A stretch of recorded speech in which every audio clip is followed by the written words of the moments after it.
Oye, ¿cómo no me pusieron mis datos?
Mm,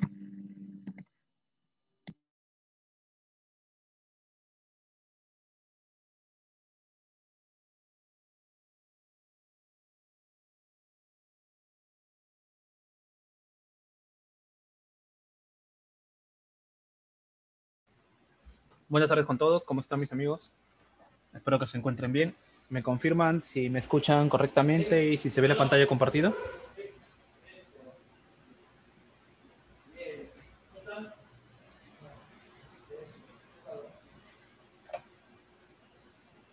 Perfecto. Bien, mis amigos, espero que hayan estado bien.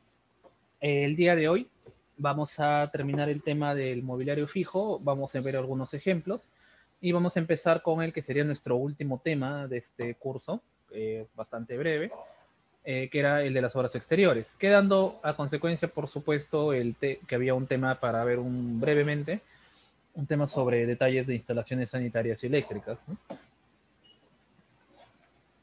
Bueno, empecemos entonces. Y vamos a ver algunos detalles muy puntuales sobre mobiliario fijo, ¿ya? Y en este caso, lo que estamos presentando son los cortes de algunos muebles de cocina. La forma es más que evidente. Entonces, acá la pregunta es, ¿qué cosa me interesa conocer o saber de este mobiliario? Considerando que mucho del trabajo ya lo traen armado del taller y que probablemente el trabajador del melamine, dependiendo del caso, él se tome ciertas libertades para desarrollar el mueble en la medida que lo crea conveniente, respetando por supuesto el diseño, dimensiones y todo lo demás. Bien, pero acá vamos a acotar algunas cosas. Lo primero es indicar que las dimensiones del mobiliario son de carácter aproximada referencial con un error tolerable de más o menos medio centímetro en cuanto a las longitudes. Y se debe indicar en la especificación que el mismo operario debe venir a tomar las medidas para cubicar y todo lo demás. ¿Por qué? Porque no siempre, aunque es lo ideal, pero no siempre la totalidad de nuestros muros van a quedar a escuadra, que evidentemente que no lo estén sería un error garrafal de construcción, pero no significa que vamos a seguir multiplicando el error con cada paso. ¿Ya? Ahora, casi siempre los errores de constructivos empiezan desde la excavación de la cimentación cuando se trabaja en material imbrusco y generalmente se notan, realmente ya se materializan, se hacen evidentes en la fase de acabados, ¿no? Porque en el acabado, justamente su nombre lo dice, lo que buscamos es que las terminaciones sean perfectas, ¿no? Bueno, de no darse ambas situaciones, vamos a tener unas fallas muy evidentes que es mejor evitar. Bien, entonces, la primera reflexión del día, siempre, nunca se confíen, háganlo llamar a su maestro carpintero, melaminero, dependiendo del caso, que tome las medidas. Lo mismo para el granito y todo lo demás. Y por otro lado, si estoy haciendo una remodelación, consideremos siempre la toma de la medida de las esquinas. Esto en realidad aplica para todos los acabados en general. Bueno, en todas las partidas en general. Pero a veces cometemos un descuido al tomar ciertas mediciones, sobre todo cuando son para detalles e interiores. Y ese descuido consiste en solamente tomar la dimensión de largo por ancho de la habitación y dar por sentado que todos los lados son iguales. O por último, tomar los cuatro lados y asumir que porque ambos lados son iguales, estos son perfectamente paralelos. Y esto no necesariamente va a suceder así. Entonces, a ver, ¿dónde está? Acá está. Vamos a ver, acá tengo una habitación en el ejemplo de 3 por 3 metros y acá al costado tengo otra de 3 por 3 metros, exagerando, ¿no?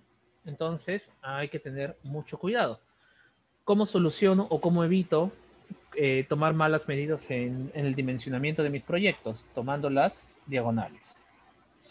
Por eso yo creo que en obras de remodelaciones o en obras de restauración de patrimonio o cuando hay mucho trabajo de detalle, es prudente considerar las cotas diagonales de los ambientes para tomar como referencia, ¿no? Recordando siempre, pues, que en la medición de ambientes hay un error de más o menos uno, ¿no? Eso es tolerable. En fin, ahora, vamos a ver algunos detalles que me interesan considerar en este tipo de proyectos. Vamos a ver el caso de la izquierda. Acá ya es más que evidente que estamos considerando una base de concreto, mal llamado zócalo, para el mueble de cocina, ¿no? Estamos indicando una altura de 15 centímetros. Hasta ahí va todo ok. Perdón, de 10 centímetros, de 10 centímetros. Hasta aquí vamos todo ok. La en este caso se le está considerando una pequeña junta, ¿no? Ya se explicaron los motivos por qué separamos los sobrecimientos de los pisos o en este caso de las bases. Tiene una razón de ser, ¿no? Ahora bien, empecemos por acá. ¿Qué cosas me interesan saber? En lo que yo le pido a mi amigo melaminero. Primero, la longitud del cajón. Consideremos que los rieles para este tipo de elementos, como máximo, tienen 55 centímetros, los comerciales digo, y por lo menos tienen 20 centímetros. Trabajar con una dimensión de un cajón con menos dimensión de eso ya es virtualmente imposible. Trabajar con una mayor ya es un poco complicado, ¿no? Entonces mucho cuidado porque a veces nos emocionamos y hacemos muebles más anchos de 60 centímetros, por ejemplo en las islas, y en cuyo caso ponerle cajoneras no, no es practicable, salvo que considere la idea de ponerle un cajón para cada lado. Por algo es isla. Ya, ese es punto número uno. Punto número dos, ¿qué cosa me interesa saber? La forma, ¿no? Del guardamesa, también mal llamado zócalo, y en este caso pueden haber varias opciones. En la propuesta de este diseño consiste en que tenga todo en una sola pieza, por un tema de limpieza. Hay algunos que pueden considerarlo en partes, ¿no? En dos piezas, tres piezas, para facilitar un poco el proceso y abaratar costos. Otra que me interesa es el tipo de jalador. Si va a ser rasante, va a ser de penetración, va a ser tipo perfil riel, etcétera, etcétera, etcétera. Luego, la forma como van a ir las puertas respecto a los bordes. ¿Se acuerdan que habíamos visto los ejemplos de las bisagras? Hacia un costado, hacia el otro costado o al centro, ¿verdad? Bien. Esos serían los datos más pertinentes que requiero saber. Todo lo demás, ya con el tiempo, que ya fui, bueno, un poco puliendo mi técnica, me di cuenta que, bueno, no era necesario ir detallando todos los elementos, porque habían varios que ya eran repetitivos. Por ejemplo, en este caso, ¿no? Ya era evidente que era el falso piso, ya no necesitaba esto, ni el afirmado, ni el terreno natural, porque finalmente a estas alturas esto ya estaba construido, así que no tenía ningún sentido, ¿no? Lo mismo para el tarrajeo y el enchape cerámico, se entiende que esto ya estaba resuelto también, ¿no? Y eso me iba a ayudar a elaborar detalles típicos, modulares, es decir, que el mismo detalle lo puedo utilizar en varios proyectos al mismo tiempo, ¿no? Sin necesidad de tener que estar redibujándolo uno por uno. ¿Y cómo hago eso? Primero, no especificando las cosas que no necesito saber para este detalle específico. ¿Cómo así, arquitecto? Por ejemplo, en este proyecto, yo necesito armar el mueble propiamente dicho. No voy a poner la pared, no voy a terrajear, no voy a enchapar, ¿no? Tal vez sí considere como detalle la parte de abajo, pero respecto a las partidas previamente, a los elementos previamente dichos, ya no necesito detallarlos en este dibujo, porque ya están hechos, ya no tendría sentido. Entonces ahí me ahorro no solo el trabajo, sino de hacerlo en un momento, sino ya no tengo la necesidad de andar corrigiéndolo para cada proyecto o haciendo una copia, etcétera, ¿no? Pero lo que sí me interesa saber es, por ejemplo, el tipo de grifería, porque vamos a ver que como griferías de cocina tenemos múltiples tipos. La primera categoría, dos de las más conocidas, son la grifería al muro y al mueble. Estas serían, digamos, las dos principales categorías. El nombre ya lo dice todo.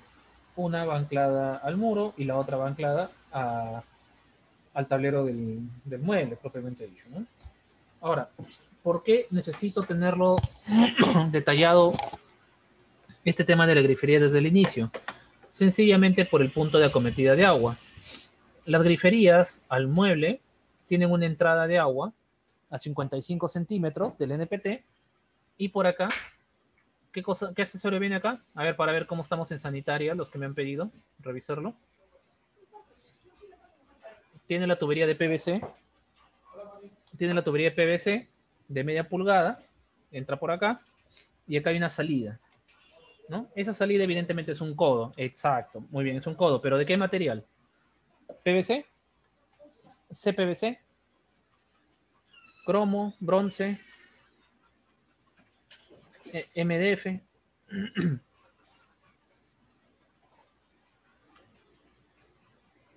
No, definitivamente no puede ser PVC. Ya, entonces ahí vamos a verlo eso cuando veamos los detalles de sanitarias, pero vamos adelantando. Esta salida debe ser de fierro galvanizado. ¿Ya? ¿Por qué? Porque acá se va a embutir la tubería de abasto, que es ese tubito articulado que parece un gusano con armadura. No sé si lo han ubicado bajo sus aparatos sanitarios. Todos los aparatos sanitarios lo tienen, la salida de agua. Este gusano con armadura se llama tubería de abasto. Los gasiteros le llaman coloquialmente chicote. Es una tubería de 5 octavos, si no me equivoco. Y el punto es que esto, como va embonado a presión, podría rajar, podría romper la tubería, el codito de PVC, ¿no? Además que tiene que ir roscado.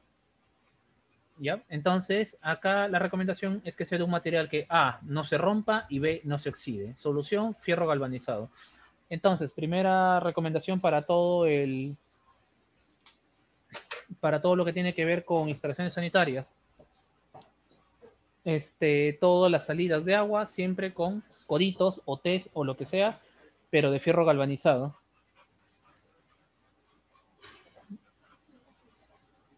¿Ya? Primera condición. ¿Ya? Ahora, decíamos que para cuando la grifería es al mueble, la salida de PVC sale a 55 centímetros aproximadamente de la pared, viene la tubería de abasto de 5 octavos y abastece la grifería por debajo. Sin embargo, cuando tenemos un tipo de grifería al muro,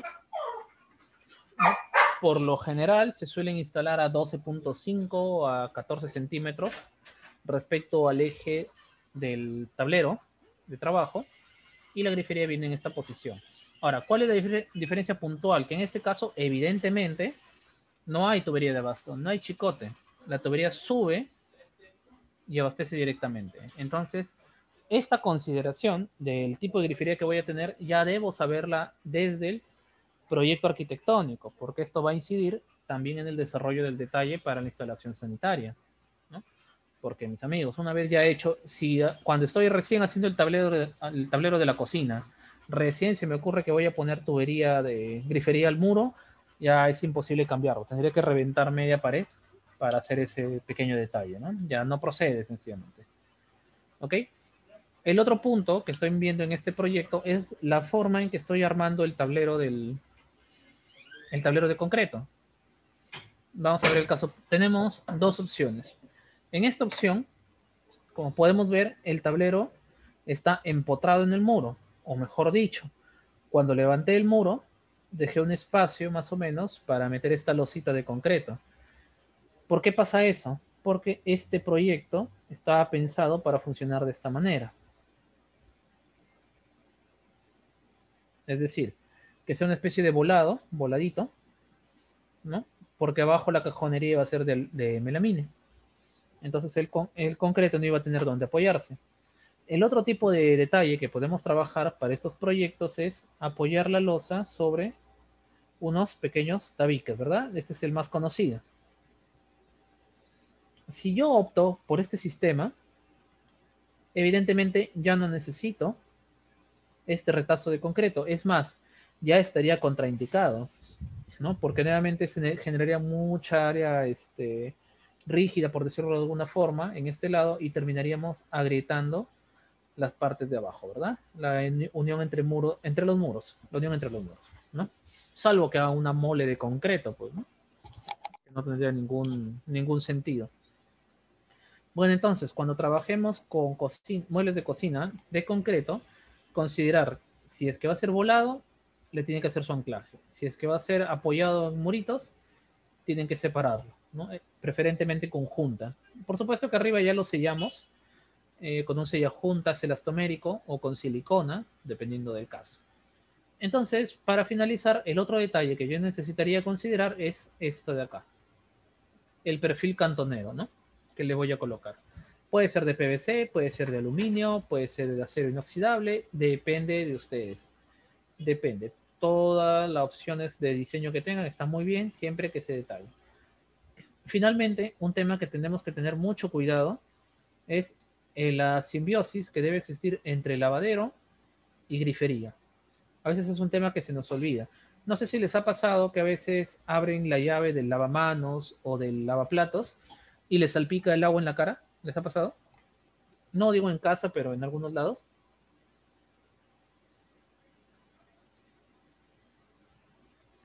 Y dicen, no, lo que pasa es que es muy fuerte la presión y para que no te mojes, ábrelo poquito nomás.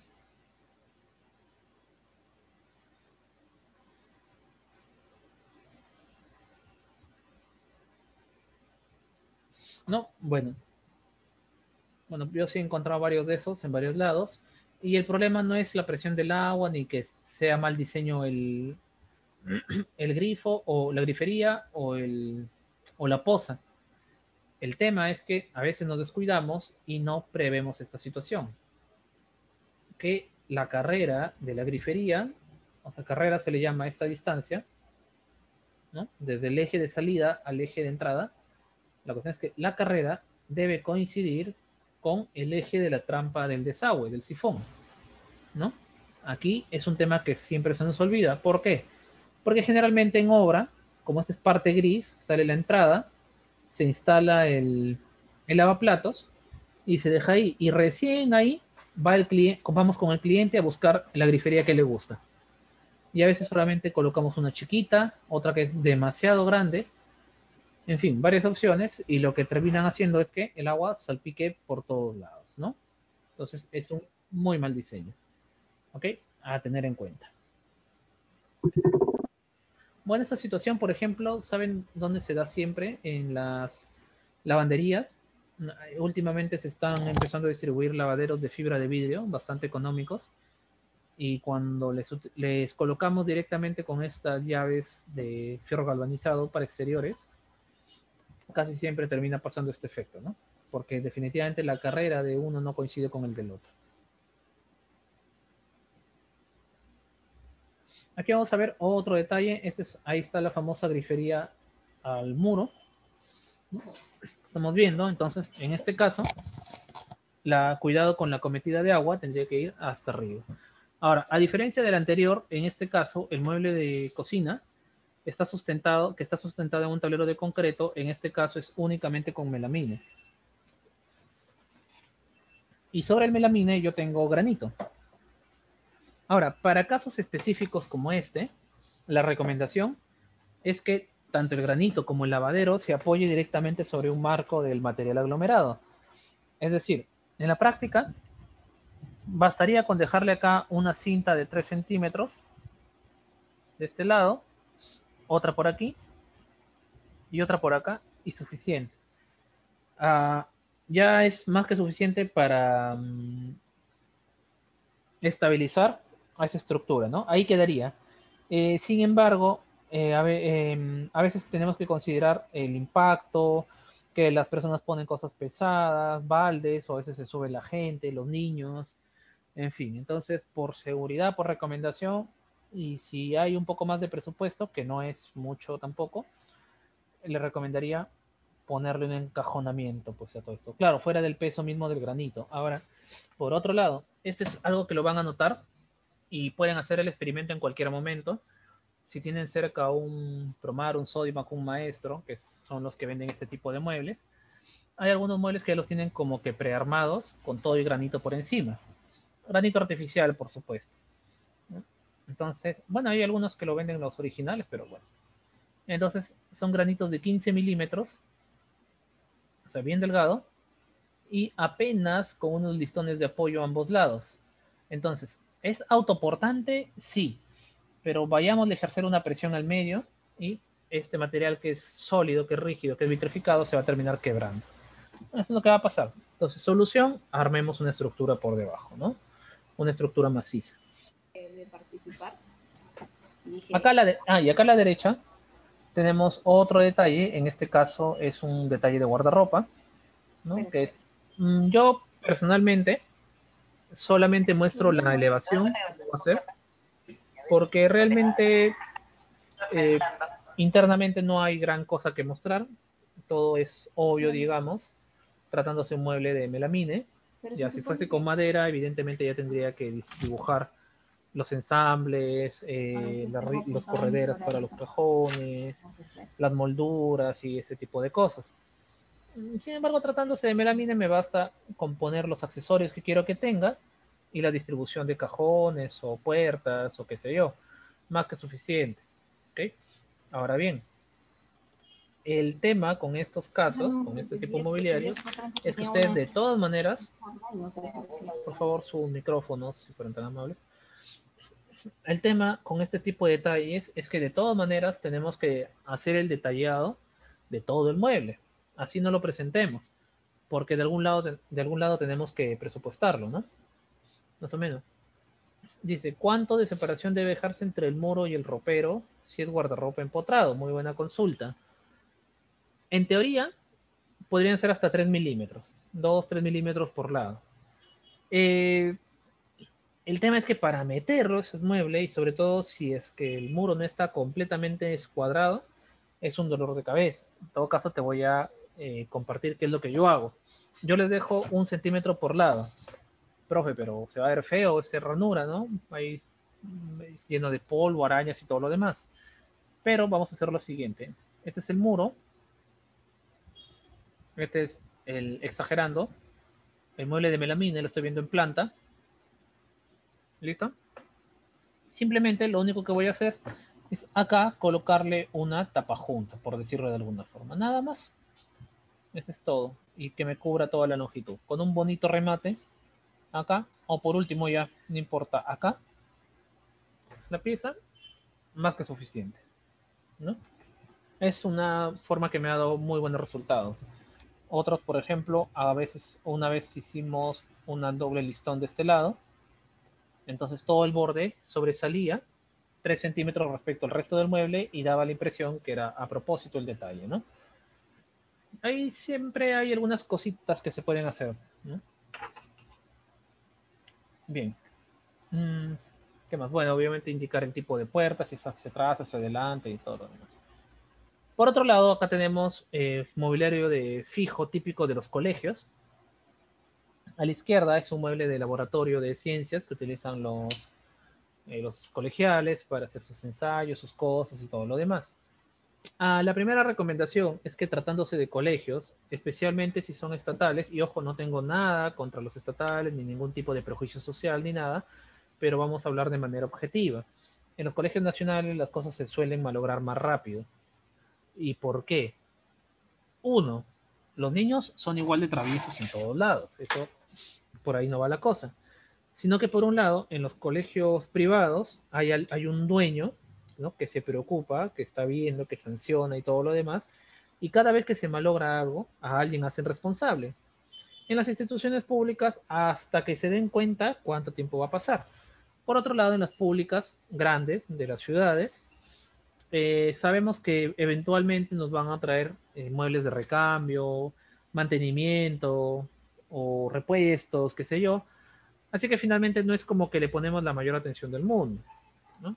En el privado sé que hasta me pueden votar si le doy cólera al promotor, al dueño. Entonces digamos que los cuidamos un poco más. Por otro lado, en el colegio privado generalmente los padres, etcétera, las APAFAS tienen más presupuesto para mantenimiento y todo lo demás. En fin, ¿no? Son una serie de variables, pero el punto es que por lo general en un colegio público las cosas van a durar menos y se van a dañar más. Así que acá es muy, muy, muy recomendable evitar utilizar materiales livianos, por muy económicos que sean, pero de bajas prestaciones al desgaste, al impacto y a todo lo demás. Siempre busquemos, así sea robusto, pesado, aparentemente ineficiente.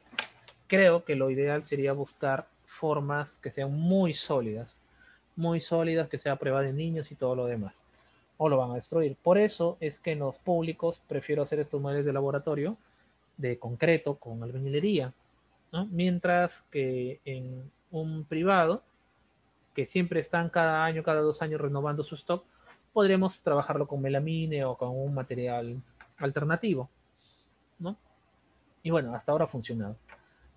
¿Qué cosas debo considerar entonces en este tipo de proyectos, en este tipo de detalles para estos mobiliarios de laboratorio, por ejemplo? Primero, las alturas, está de más decirlo, que tenga una altura adecuada para los niños. Como generalmente esto lo ven en secundaria recién, probablemente se necesite trabajar a una altura igual que de adultos, o sea, alrededor de 80, 90 centímetros, porque recordemos que aquí se utilizan muebles altos, ¿no? Número 2, posición y forma de grifería. Número 3, este detallito, ¿no? La salida para la tubería de gas de un cuarto, ¿no? Generalmente este tipo de laboratorios trabajan con mecheros de gas propano y hay que colocarle una pequeña instalación para que funcione este elemento, ¿no? Por ahí en la parte exterior siempre le coloco un par de tomacorrientes, pero en este caso no se notan. Y por supuesto la base, ¿no? El zócalo. Por ahí, porque en la parte inferior a veces solemos guardar algunas cosas y en un mal movimiento, que se caiga agua o que trapeen, qué sé yo, no queremos que se malogren las puertas, que sí podrían ser de melamina de madera o peor aún el contenido de esta cavidad, ¿verdad? Como siempre, carrera coincide, ¿verdad? En este caso sí, no tuvimos ese cuidado, fue uno de nuestros primeros detalles, ¿no? Y resulta que la carrera no coincide con la trampa. Afortunadamente en la obra lo pudimos manejar un poco y reducir la longitud de la trampa girándola en planta. ¿Cómo así, profe? Si en planta la trampa sale por aquí y normalmente embonaría por acá, lo trabajamos con un codito y hacemos que se retire un poco, de esta forma, ¿no? Para que coincida un poco con la grifería que ya estaba comprada y el resultado no sea tan desastroso. Bueno, igual considerar las alturas para los niños, considerar que la sumatoria total quede por debajo del pecho para que pueda funcionar adecuadamente. Aquí vemos otro tipo, este es un detalle muy especial, muy pero muy específico, y este es algo denominado cocina mejorada, que fue de un proyecto del Ministerio de Vivienda para las zonas más elevadas del país, en la cordillera de los Andes, y el punto era generar una forma para cocina de leña con adobe y ladrillo refractario, y la particularidad es que tenía por acá un fogón donde se colocaba la leña, por aquí evacuaban los vapores, por lo tanto había que hacer un diseño de la garganta de esta chimenea, de su tiro, obviamente su sombrerito y su desfogue, eh, y bueno, pues no, la entrada y todo lo demás. ¿Cuál es el punto acá? Básicamente las dimensiones y la cantidad de elementos que va a tener añadido. Este es el mismo detalle del guardarropa, pero un poquito más grande, que ya lo vimos.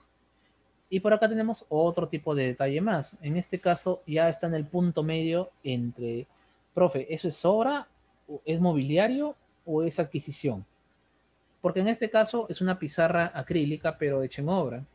Con un cierto tipo de pinturas especiales se puede manejar. Le podemos hacer ahí ¿no? Su enmarcado, se le ponen las planchas y se coloca el tisero en la parte inferior.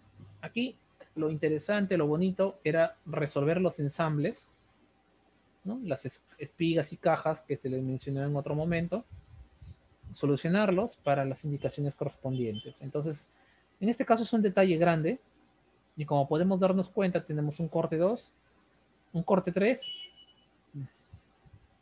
y un corte 1, que hacen referencia a los elementos que están colocados en la parte de abajo, ¿no? Ahora, cuando el corte es muy largo, va a ser demasiado extenso, ya sabemos que podemos colocarle estas líneas que me simulan un corte para piezarlo y solamente mostrar las partes no típicas y las partes más interesantes. ¿Dónde está? Ya. Y finalmente, bueno, los encuentros, que decíamos que están referenciados a estas llamadas, me hacen referencia a esto. Hasta acá es lo referente a mobiliario fijo que habíamos preparado. No sé si tú hiciste alguna consulta, alguna pregunta. Hemos visto algunos ejemplos muy puntuales.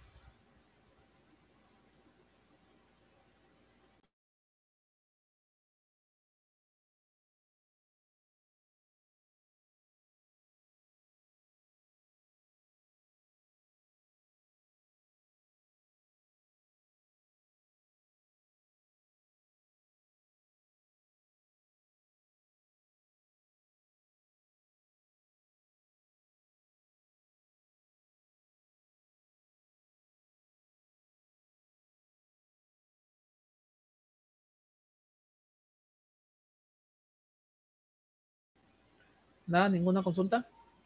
Última oportunidad, si no pasamos al siguiente tema.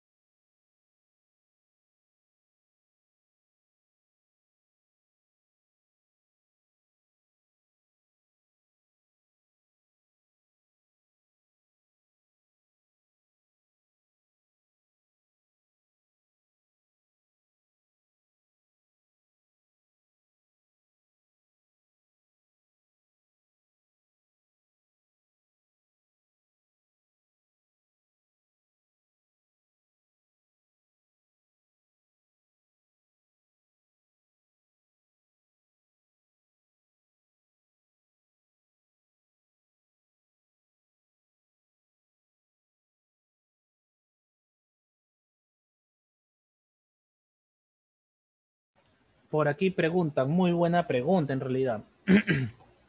Ah, que lo mandaron como privado, bueno, no importa. Preguntan por acá, arquitecto, el enchape de estos muebles, tratándose de concreto, enchapado con cerámica, porcelanato o demás, ¿debe estar incluida como una partida aparte o dentro de la partida del mobiliario? Bueno, el reglamento, la norma evidentemente nos deja acá un vacío, no nos dice tiene que hacerse así, tiene que hacerse así, para ese caso específico. Entonces, acá la respuesta es cualquiera de las dos formas es válida mientras esté. Entonces, ¿puedo considerarlo como parte de zócalos, enchapes y demás? Sí.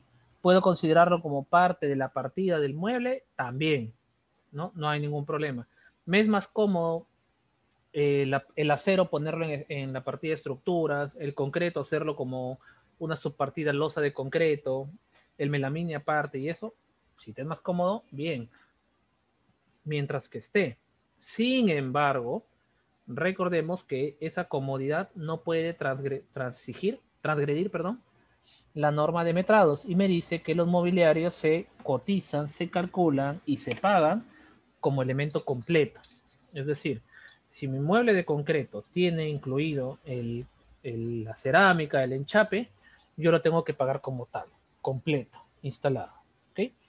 Entonces, acá no importa cómo lo categorices, siempre que en todos los elementos de la ejecución, siempre, perdón, en todos los elementos del expediente técnico esté agrupado y categorizado de la misma forma. Después, no hay ningún problema. ¿Ya? Ahora bien, vamos cambiando de diapositiva.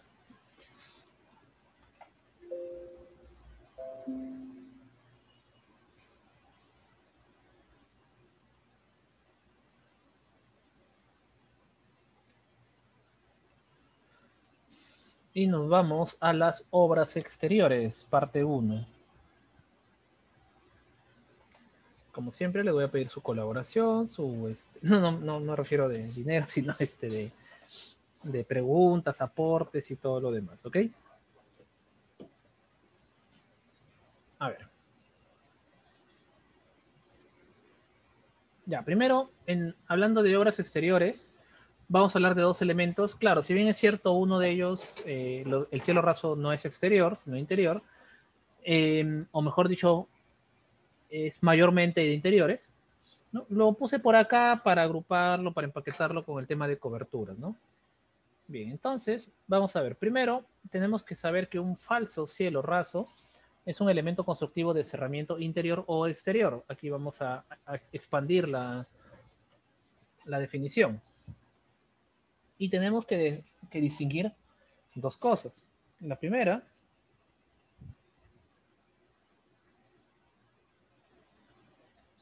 vamos a suponer en corte, esta es una viga y una losa, ¿ok? Vamos distinguiendo para definirlo bonito. A esta cara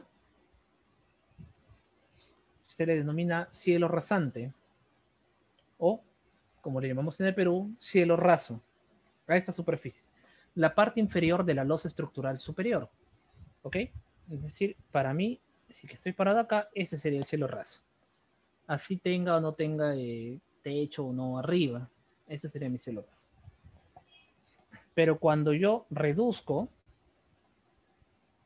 la altura del techo, colocando un elemento liviano, puesto, no estructural, en este caso le llamamos falso cielo raso. Ahora bien, es un elemento constructivo para instalación interior y puede tener varios propósitos. Número uno es ocultar instalaciones suspendidas en el techo. Porque eventualmente aquí tenemos que conocer cómo funciona la edificación para poder tomar ese criterio. A ver, un momento. La idea es la siguiente. Losa, piso, ¿verdad? A ver, edificación pública, donde por lo general yo ya tengo rampas de acceso a los pisos superiores o ascensores y demás, y de repente tengo un baño. Entonces, este baño es muy grande y debido a la longitud del baño, sumado a la pendiente de las tuberías terminarían saliendo por debajo de la losa. Otro problema es cuando los colectores, perdón, cortan muchas viguetas. Solución en estos casos, en el tema de viviendas solemos levantar los baños, ¿verdad? Sin embargo, en edificios públicos esto no es viable porque lo que va a producir es que necesitaría otro desnivel más solamente para acceder al baño. Entonces, o aumentar ese falso piso elevado en todo el proyecto, ¿no? En todo el edificio.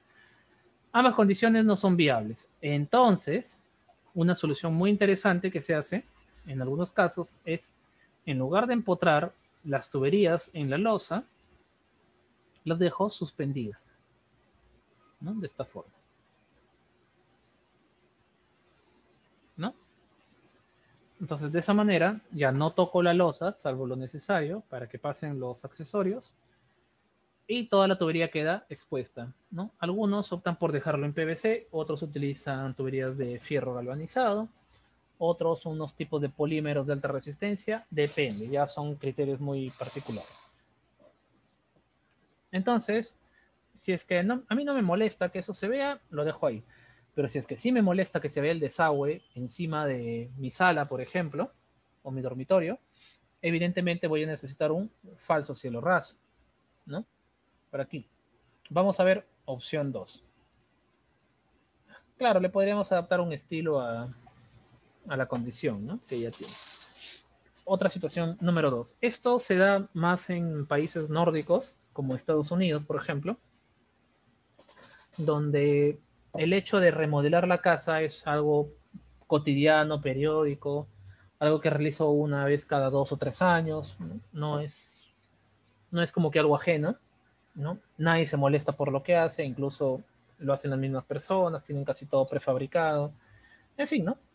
¿No? Dentro de las cosas que hay que reconocer en un país muy, muy, muy desarrollado como este, es la posibilidad de que un día estoy aburrido, me vaya al home center de mi casa y compre las vigas, el material premezclado, no sé, mis herramientas y yo mismo pueda cambiar el techo de mi habitación, por ejemplo.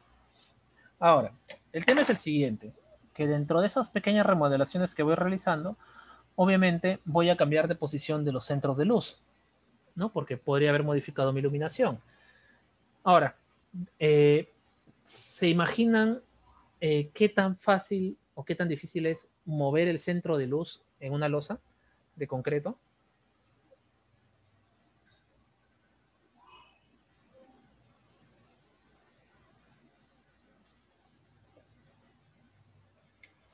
Exacto, picar todo, incluyendo el piso de arriba. ¿no?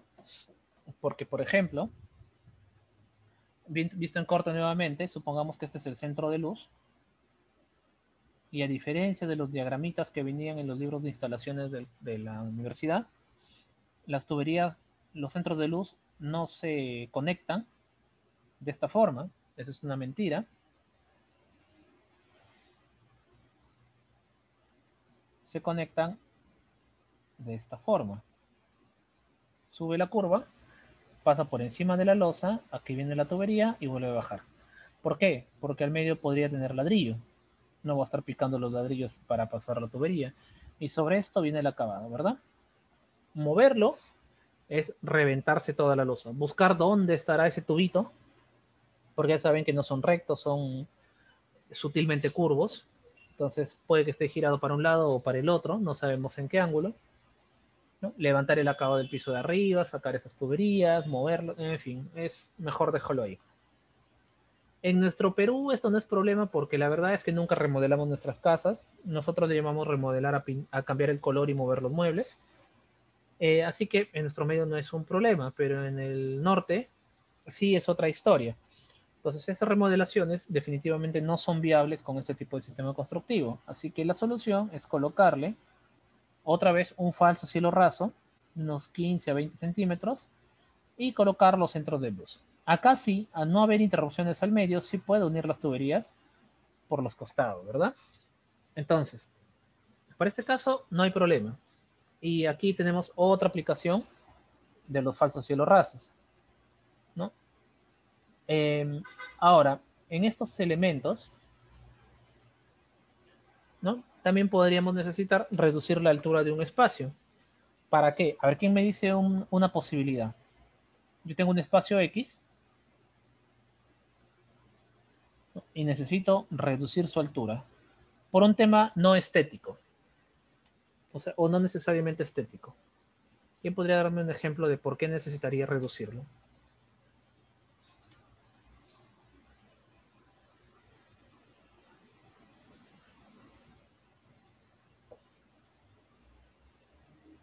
Ah, te aseguro que la pintura va a salir más barato que el cielo raso.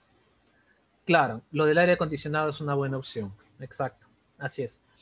Porque al reducir el espacio útil, el área útil, yo necesito menos volumen de renovación de aire. Entonces, con esto puedo ahorrar mucho en un equipo de tamaño más pequeño, ¿no?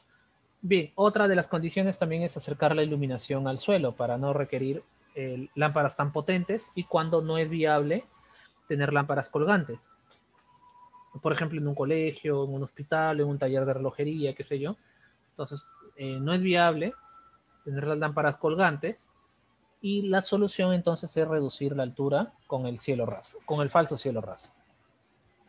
Por ahí a veces también podremos necesitar para soportar las instalaciones, o sea, en este caso no las oculto, sino más bien las apoyo en el falso cielo. Es parte de, por ejemplo, los hoteles manejan mucho los rociadores de esta forma, empotrados dentro de las placas, de los plafones, ¿no? Y por supuesto, el manejo de un falso cielo raso también es un componente de diseño, que puedo dar rienda suelta a mi creatividad y generar todo tipo de formas que crea conveniente. Nuevamente recordemos que este es un elemento, o perdón, es un uso de este elemento propio para las obras privadas. En las obras públicas es muy poco dable por el tema del mantenimiento, la limpieza, el polvo y todo lo demás. Ahora bien, tenemos dos tipos de falsos cielos rasos que tenemos que indicar y considerar en nuestras especificaciones si va a ser de carácter funcional o va a ser de carácter estético. Esto lo necesito saber, ya que al momento de ejecutar la obra, eh, o mejor dicho, durante la vida útil del proyecto, tal vez puede requerir mantenimiento, reemplazo y todo lo demás. Si yo no dejo claro cuáles eran las intenciones de tener ese falso cielo raso, podría interpretarse como que era de valor estético y opcional y terminaría simplemente desmontándolo, ¿no? Para el futuro, haciendo que algunos cálculos queden en el aire, especialmente el del aire acondicionado o el de la iluminación, ¿verdad?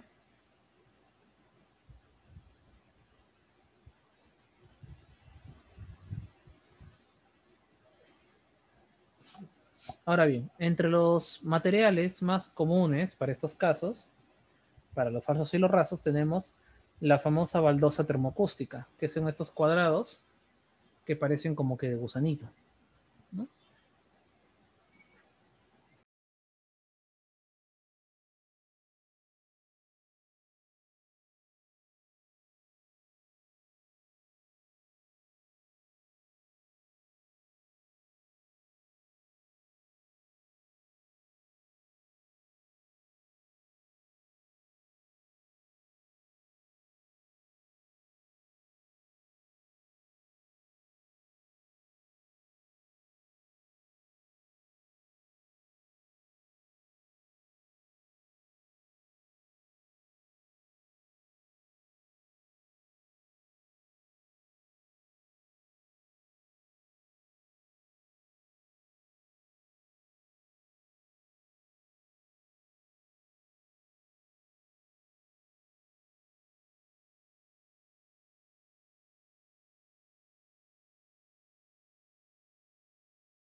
Hola, hola, ¿me escuchan? ¿Me escuchan mejor?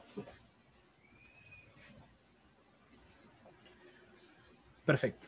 Ok, entonces decíamos, tenemos dos tipos, ¿no? La baldosa termoacústica son estos paneles que por lo general se suministran en formato de 60 por 60. Ay, perdón. Por lo general se suministran en formatos de 60 por 60 y tiene la característica textura en forma porosa, ¿no? La lana, la fibra mineral tiene esta particularidad. Y bueno, es de los acabados más económicos, prácticos y versátiles que puedan encontrar. Entre sus defectos, podríamos decir que uno no es muy resistente, sobre todo el acto vandálico. Basta con un palo de escoba, de un tope los puedo sacar de su sitio, los puedo romper o qué sé yo. Además, sus sistemas de soporte son de PVC, son bastante livianos, aunque nuevamente no son muy resistentes. Por otro lado, tenemos la placa prefabricada, que puede ser de yeso, puede ser de fibrocemento, y en este caso también lo trabajamos con perfilería, pero la perfilería normalmente es de aluminio, ¿no? O materiales hincados, bueno, que le da las características del caso. La ventaja de este tipo de sistemas es que no me dejan junta, a diferencia del anterior. Y al ser un material más sólido y más pesado dentro de la relatividad de los cielos rasos, entonces me permite desaparecer completamente las uniones y mostrar un techo completamente limpio. Esto me va a ayudar mucho para el tema de limpieza, salud y todo lo demás. En estos casos hay muchos productos en el mercado, pero siempre se recomiendan los más livianos, en efecto, ¿no? Por el tema del peso.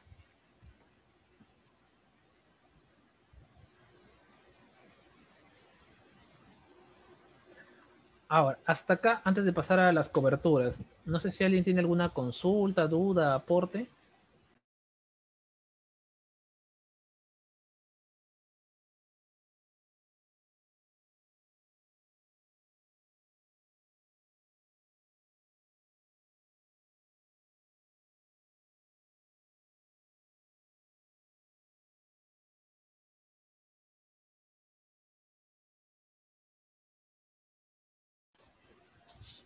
Los noto callados. Entonces, en este caso, a ver, ¿puedo preguntar yo?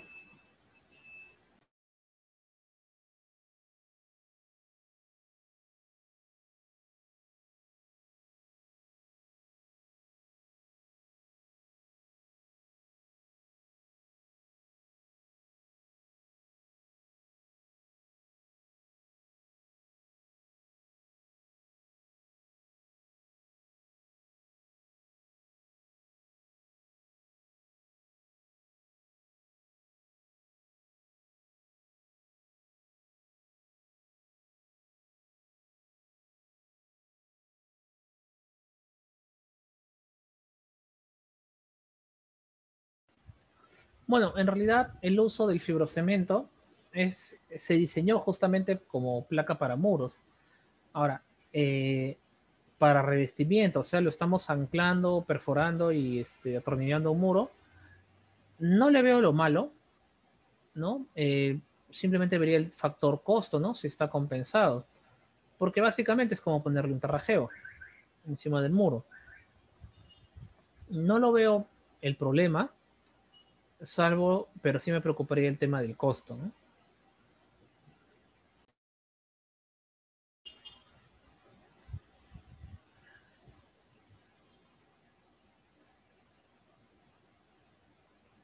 A ver, por acá nos preguntan qué tan caros son los cielos rasos de madera tipo Woodlines.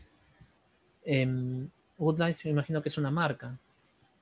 Bueno, en general la madera siempre me va a costar un poco más que el resto, eso sí es, eh, ahí no hay punto de quiebre, ¿no? Tendría que cotizarse, ¿no? Una por una, los paneles, las molduras que van a servir a modo de rieles, el sistema de sujeción, y en función de eso sacar una conclusión. Pero si algo es seguro es que estos techos con falsos cielos rasos, con baldosas termoacústicas o con este, con baldosas termoacústicas o con placas de yeso, disculpen, ¿no? Es evidente que ambos sistemas se emplean y son conocidos justamente porque son económicos, ¿no? Ese es su punto en particular. ¿Okay? Entonces, y la madera, por otro lado, es un material que por ahí está quedando un poquito en el caso, ¿no? Ah, enchapados en madera, pero ¿es madera de verdad? A ver, vamos a ver. Es que no he escuchado la marca. A ver, vamos a verlo. Good Line.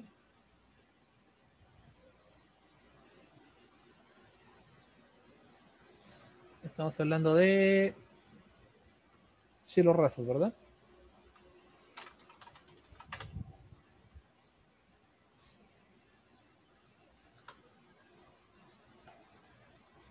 ¿Me dices de estos? Sí, sí, son esos.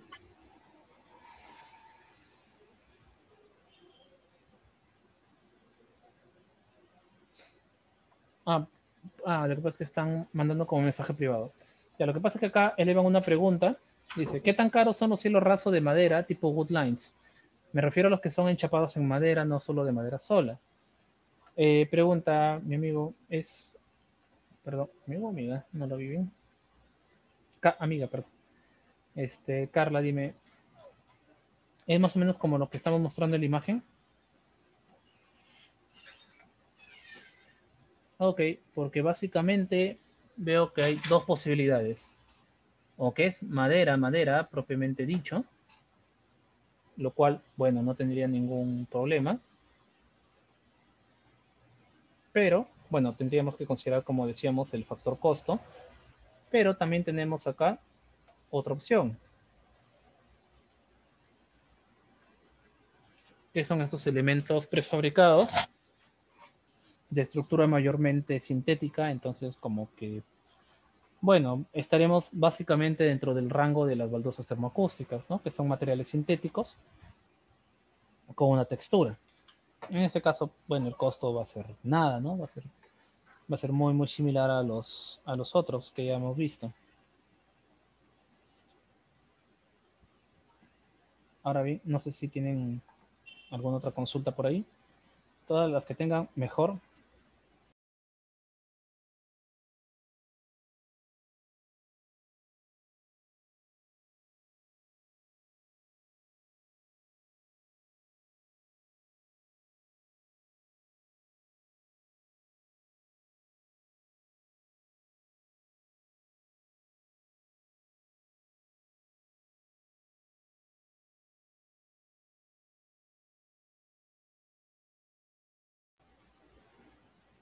Bueno, no hay preguntas. Continuamos entonces. Bien. Ahora, aquí vamos a hablar ahora de otro tipo de detalle de acabados que son las coberturas y tenemos que diferenciarlo, las coberturas de las cubiertas. ¿Okay?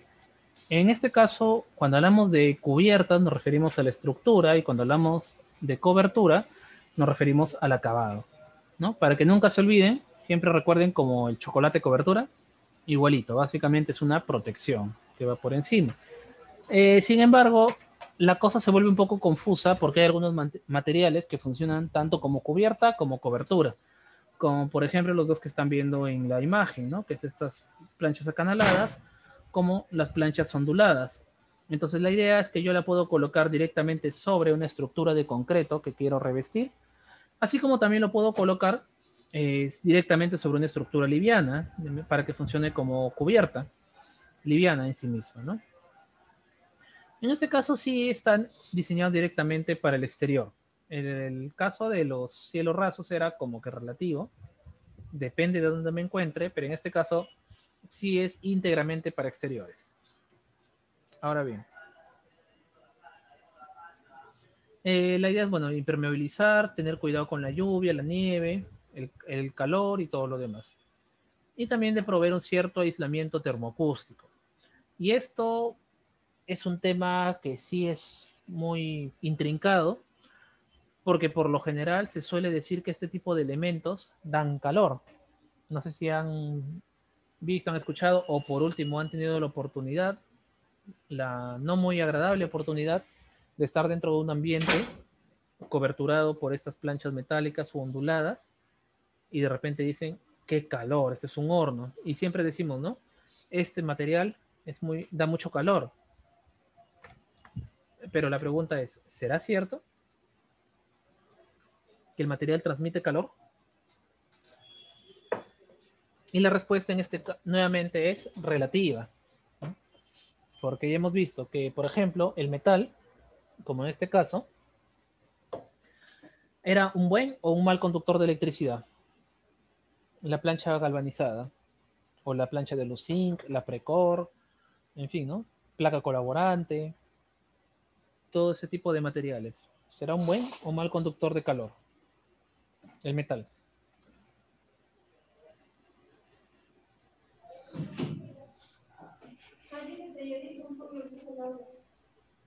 ¿Cómo? ¿No escuché? ¿Alguien habló?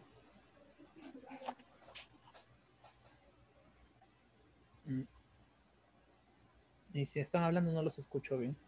Bueno, claro, en efecto, los metales son buenos conductores de calor, así que es evidente que cuando sube la temperatura de la región, este elemento va a recibir la radiación y la va a transmitir directamente hacia el espacio que tenga una temperatura menor. Ley de termodinámica, recuerdan, ¿no? Dos cuerpos entran en contacto y van a transferirse calor hasta que en teoría ambos estén igualados completamente, ¿no? Entonces, en el caso de los ambientes, ¿no? Siempre vamos a estar a una temperatura inferior que el exterior cuando hace calor, siempre, porque estamos más ventilados, tenemos contacto con el suelo y todo lo demás. Por lo tanto, el exterior siempre va a querer transmitirnos calor. Entonces, en ese sentido, esta plancha lo único que hace es transmitir lo que está por fuera. Lo que significa que en invierno también esa plancha no va a generar un frigorífico por dentro, porque todo el calor que pudiéramos generar en el invierno a través de los equipos eléctricos, las personas y todo lo demás, automáticamente se va a perder a través de la plancha galvanizada. Así que el tema no es que el material dé o no calor, simplemente es un buen o mal conductor de electricidad, perdón, de calor. Por otro lado, el tema, este material de fibrocemento, estas planchas onduladas, tiene una muy parecida condición, ya que el material del fibrocemento, que básicamente es concreto microprensado, ¿no? Tiende a ser un muy mal, perdón, resistente al calor. Por lo tanto, un buen conductor. Misma situación, ¿no?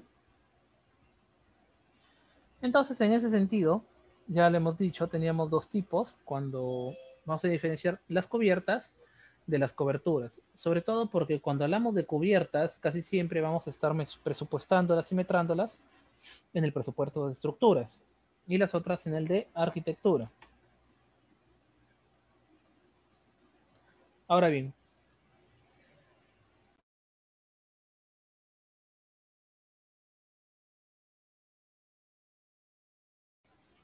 vamos a ver algunos de los ejemplos perdón, vamos a ver algunos de los ejemplos más conocidos de materiales para coberturas en nuestro medio. Quizá el más tradicional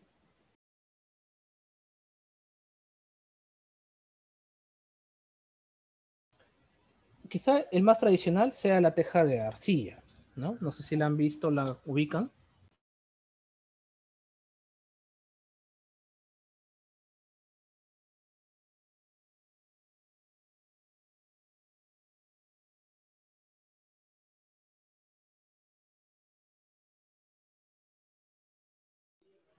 Ahora, ya, perdón, estoy un poco me he resfriado, espero me disculpen.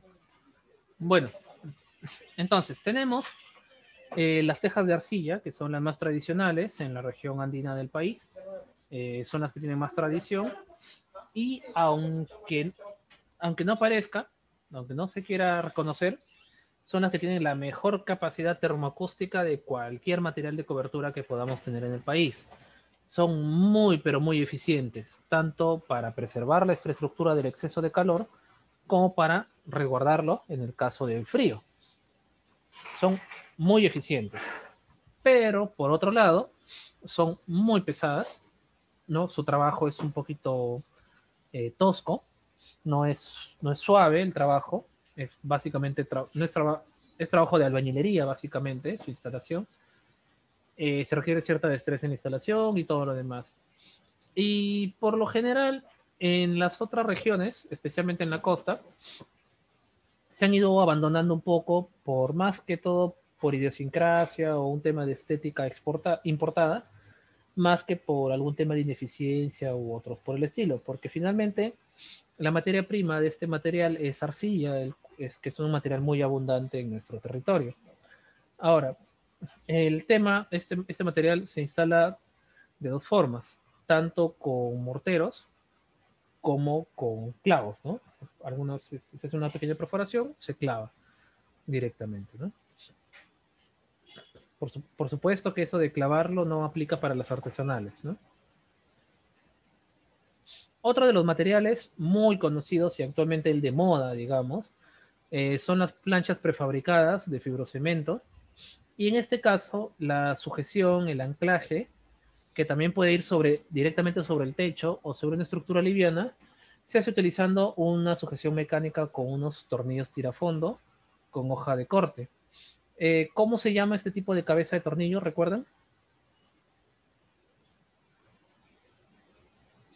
Las hexagonales.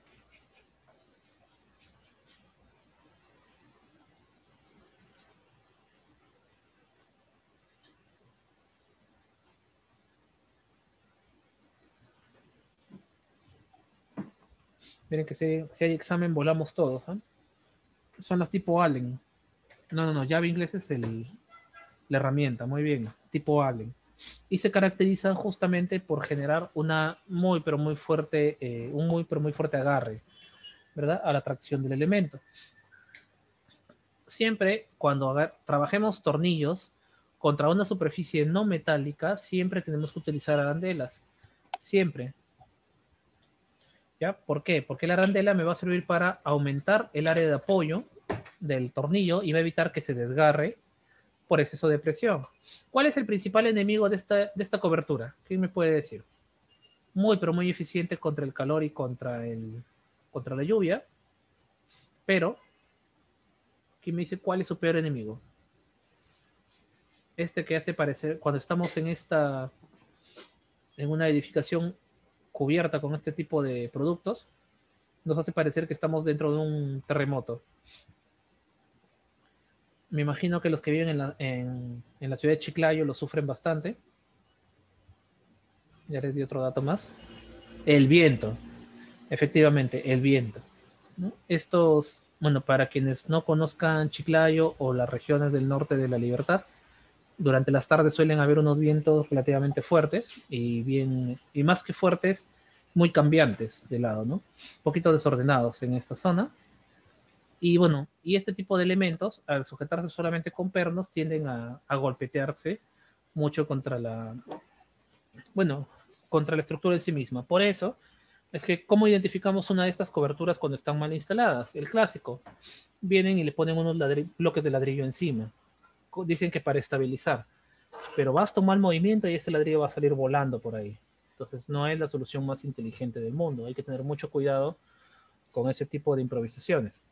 Ahora, decíamos que a fin de evitar este golpe de viento, aumentábamos el área de apoyo de la arandela para evitar que con ese movimiento de viento se vaya a rasgar, se vaya a quebrar nuestra cobertura. Y ese cauchito ayudaba a un poquito, a mejorar un poco la sujeción mecánica, ¿no?, de este elemento. Finalmente, este era el autorroscante, recuerdan, miren, tienen dos elementos. El tornillo tiene dos formas, ¿verdad? Lo pueden ver. La primera está destinada a perforar metal y la segunda a perforar la plancha del material este propiamente dicho, ¿no? Generándole una rosca. Entonces, no son tornillos baratos, ¿no? Son tornillos bien interesantes, pero no se preocupen porque por lo general ya cada plancha ya tiene sus propias recomendaciones sobre qué tipo de tornillos emplear. No hay ningún problema. Lo que sí debo considerar en mi presupuesto y en mi supervisión es la colocación de estos accesorios. ¿Quién me dice qué son y cómo se llaman?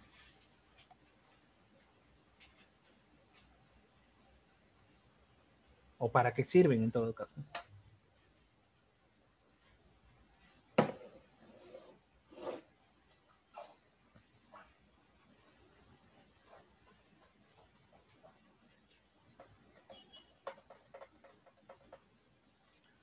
Para proteger los pernos en efecto de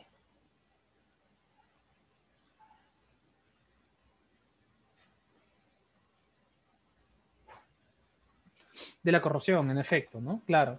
Este tipo de pernos, por muy galvanizados que se encuentren, ¿no?, van a estar expuestos a condiciones muy extremas. Sol, lluvia, corrosión, brisa marina, sal, parásitos, en fin, todo tipo de situaciones. Entonces, este elementito llamado capuchón, ¿no? Exacto, se utiliza justamente para cubrir este tornillo, ¿no? Y se le pone su tapita y la tapita sirve como ajuste de presión, ¿no?, para evitar que el material esté expuesto a la intemperie. Como siempre, se recomienda que eventualmente se le haga una revisión a estos elementos para ver cómo van, etcétera, etcétera. Otra solución, mucho más eficiente todavía que el capuchón, aunque es condenarlo a que ya nunca más no lo pueden cambiar, es cubrirlo con una resina poliuretánica, ¿no? Como lo que hacen en los puentes, por ejemplo. Al tornillo no lo dejan expuesto, sino que se le cubre con una especie de pintura muy viscosa, muy pastosa, ¿no?, que prácticamente crea una plasta alrededor del tornillo y evita que tenga contacto con cualquier cosa, ¿no? Bien. Ahora, estas planchas, siempre cuando vayamos a cotizar, consideren que las dimensiones que va a tener, porque no todas las marcas son iguales. Entonces, en ese sentido, por poner un ejemplo, la de Eternit tiene 76 centímetros de ancho por 114, si no me equivoco. Sin embargo, como pide un traslape de 4 centímetros por lado y 10 centímetros del otro, entonces nuestra área efectiva es de 1,04 m por 72. Por lo tanto, mi distribución de correas deberá ser a 102 centímetros, ¿no? Por 102, claro, 102 centímetros por 72 centímetros, ¿no? A eje. Por supuesto que si lo hago en otra marca, tendría que cambiar la especificación. Ahora, profesor, ¿pero cómo es eso de las marcas y todo que no se especifica? Bueno, hago el plano, ¿no? Bueno, y le pongo como unas dimensiones referenciales, pero siempre pongo la nota en el pie del plano o en la especificación técnica que el montaje de las coberturas, ¿no?, están supeditadas al tipo de plancha que se va a comprar en función de las recomendaciones del fabricante, ¿no? Tenemos otro tipo más, que son las translúcidas, ¿no? Unas que se pusieron de moda en los años 2000 más o menos, cuando cambiaron el reglamento de edificaciones.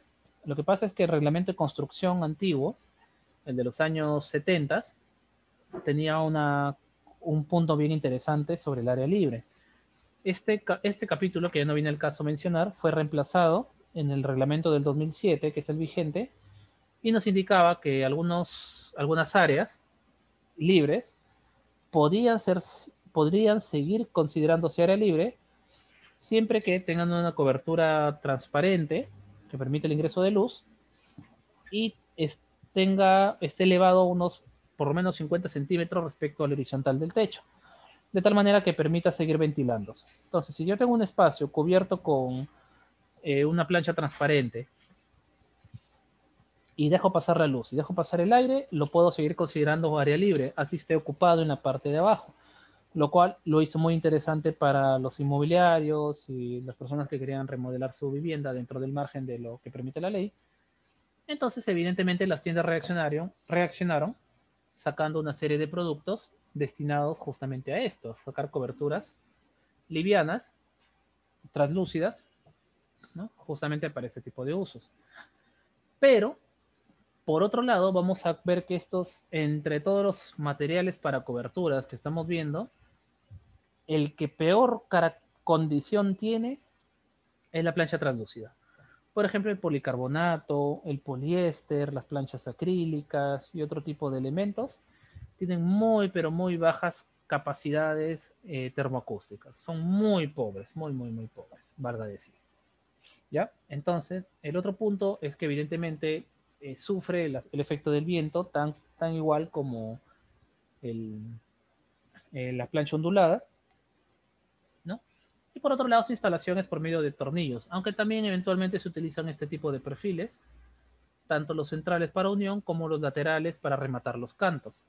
Entonces acá siempre veamos y consideremos el costo de estos elementos, ya que generalmente nos olvidamos y terminan repercutiendo por ahí contra el presupuesto. Otra característica a tener en cuenta, bueno, no es que me quite ni me sume nada en la obra, pero sería bueno tenerlo en cuenta, es que este tipo de elementos tienen que ser lavados. Entonces, si vamos a colocar esto, pensemos de qué manera lo vamos a lavar, sobre todo los traslapes que se terminan llenando de polvo. Y cuando vamos a la casa de la tía, la vecina que tiene su plancha de esta naturaleza, resulta que no hay, se acumula de tierra, simplemente. No hay cómo limpiarla luego. ¿Ya? Y finalmente, vamos a ver el más característico de los años 90, 80 en la costa. En la actualidad un poco en desuso y desconozco el motivo. Y es el famoso ladrillo pastelero. El ladrillo pastelero básicamente es un ladrillo de arcilla cuadrado de no mucha altura, aproximadamente unos 3 centímetros de espesor. Es hueco, sí, y es uno de los más eficientes aislantes termoacústicos que puedan existir. ¿Por qué? Uno, porque bueno, ya sabemos que la arcilla es un buen retenedor de calor, pero como pueden darse cuenta está ventilado.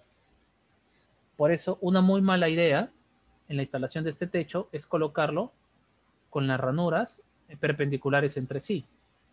No sé, desconozco el por qué, he tratado de averiguar cómo, pero muchos maestros de obra suelen decir que es mejor ponerlo de esta forma por resistencia. Y le digo, pero ¿resistencia de qué? Si esto es una cobertura, no tiene ningún criterio.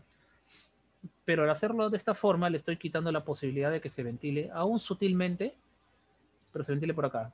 Y yo sé que me van a decir, profesor, pero son unas ranuritas chiquititas. Me suena ridículo que por ahí se va a ventilar y se va a enfriar algo. Pero consideremos que acá va a haber mucho calor y afuera mucho viento, entonces se va a generar ahí un sifón de aire. Si unos huecos más chiquitos, yo los voy a comentar de esta forma. Si unos huecos más chiquititos me pueden refrigerar una ametralladora o un rifle de guerra que dispara muchas rondas por minuto, estos huequitos sí pueden ventilarme una cobertura. ¿Y para qué me sirve, arquitecto, que me ventile esto? Dos motivos. Para evitar que el calor que me incide sobre la superficie se transmita a la parte inferior. Y me evita también, si eso está frío, evita también que el calor generado en la habitación se pierda durante los meses de invierno. Ahora, la diferencia con los anteriores es que en este caso el ladrillo pastelero sí tiene que estar instalado sobre una superficie sólida, de concreto o algo por el estilo. No hay forma de instalarlo de manera liviana. como lo era con las planchas anteriores. El otro punto a tener en cuenta es la pendiente y todo lo demás. Ahora, hay dos formas de instalar este ladrillo pastelero. Una es con un mortero de cemento arena, que es el que se está empleando actualmente, y la otra, que es la tradicional, que es la que se ha dejado de lado y que por otro lado es la más eficiente para el tema de protección, es la famosa torta de barro. Antiguamente este tipo de ladrillos se instalaban sobre una torta de barro, ¿sí? Con esos términos, que era básicamente arcilla, el material con la que fabricó el adobe, lo pegaba por gravedad y finalmente era un buen protector para el tema acústico, ¿no? Sino que ya ustedes deben saber mejor que yo que acá en nuestro Perú muchas veces las condiciones técnicas se ven subordinadas a las creencias populares, a la idiosincrasia, a las supersticiones y otro tipo de cosas.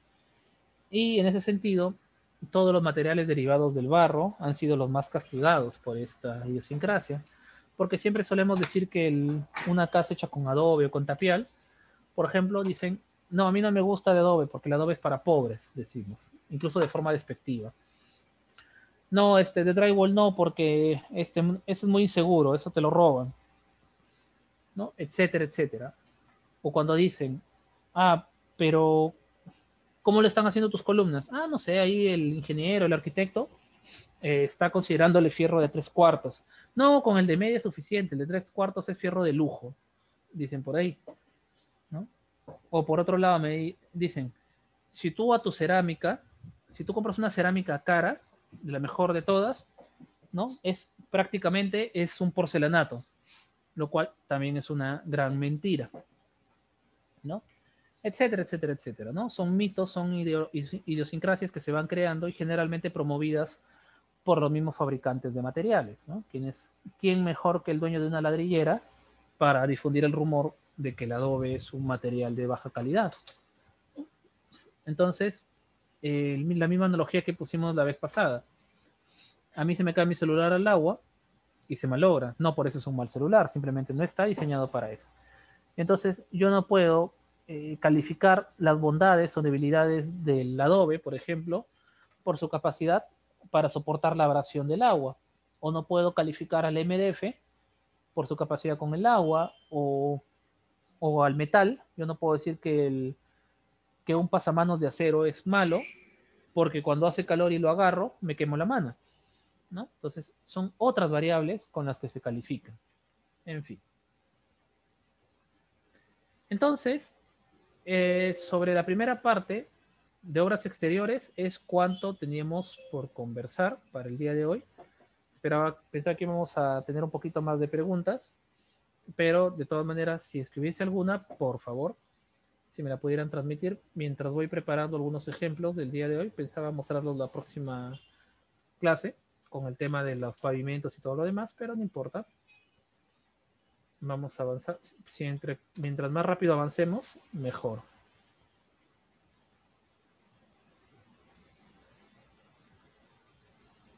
Por aquí tengo, a ver.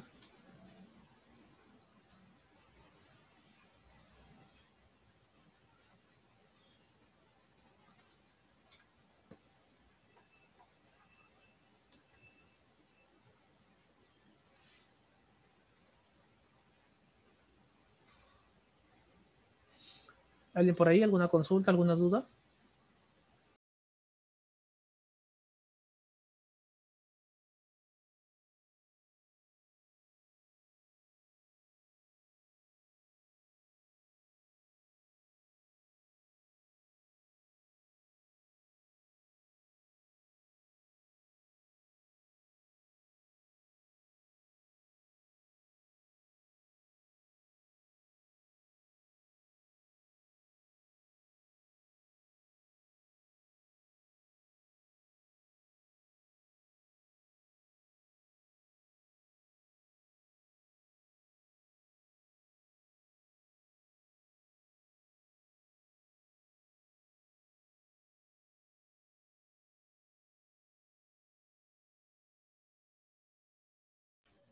Uy, excelente pregunta. sobre todo porque el tema de bioclimatismo es uno de mis temas que más me gustan, mis temas favoritos, y también uno de los que menos domino, porque, bueno, lamentablemente no me he involucrado mucho en la práctica. Este, bueno, pero en teoría sí me he empapado un poco. Ahora, ¿cómo reducimos, nos preguntan por ahí, el calor interior? Entonces, primero tenemos que conocer cuál es la filosofía del calor en las edificaciones. Recordemos que tenemos ganancias y pérdidas. La ganancia de calor es aquella que viene desde fuera, básicamente el sol y el aire. Entonces hay varias formas de transmitir el calor, por convección, por evaporación, por contacto y todo lo demás. ¿Ya? Ahora, en el caso de los interiores, yo produzco calor también de varias formas. Por un lado, las mismas personas, cuando realizamos cierto tipo de actividades, quemamos calor y emitimos calor. Por eso es que a veces, después de hacer ejercicio, nos acercamos a nuestro amigo y lo sentimos, ¿no? Emanando una atmósfera caliente. Esta persona está perdiendo calor por evaporación y yo lo estoy ganando por convección, vamos a decirlo así. Ahora, también los equipos eléctricos producen calor, especialmente los foquitos estos de 100 watts producen calor. Ahora, este calor nosotros tenemos la urgencia de transmitirlo hacia otro lado, hacia afuera. Y la forma de transmitirlo es, otra vez, por evaporación, por conducción, por convección y demás. Radiación también, por supuesto. Ahora, una de las formas más eficientes es trabajar la evaporación y consiste simplemente en ventilar.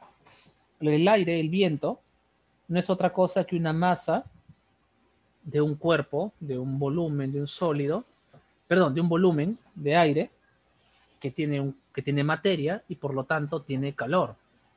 Entonces este aire por lo general va a estar a mucho menos temperatura que el calor que nosotros producimos y emanamos. Entonces, cuando nuestro cuerpo o nuestros equipos entran en contacto con el aire, este aire les roba una fracción de calor. Y mientras más rápido sea el aire, con mayor velocidad va a empezar a retirarnos calor. Por eso decimos, no, cuando hace más viento nos refresca. Y hay algo de cierto ahí, ¿no? Y no es que el aire rápido sea más frío, sino que el aire rápido hace que pasen más volúmenes de aire por segundo, lo cual ayuda a eliminar más rápidamente calor interno. Entonces, la solución puntual acá es simplemente ventilar el ambiente. Entonces, una de las técnicas más interesantes es generar este famoso efecto Venturi, si no me equivoco, Venturi, Bernoulli. Eh, entonces, que consiste en generar unas zonas diferenciadas de presión positiva y negativa utilizando la ventilación natural, aprovechando el efecto Coriolis, por decirlo así. Ya nos vamos a meter en toda una teoría, pero el punto es el siguiente.